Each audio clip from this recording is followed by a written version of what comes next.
No nii, teeme kiire ülevaate põhialusest, et näete, on olemas ka mitte mädapõhjaga sivikuid.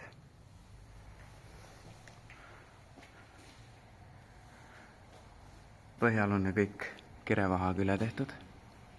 See on siuke mõnus must kleepuv läga.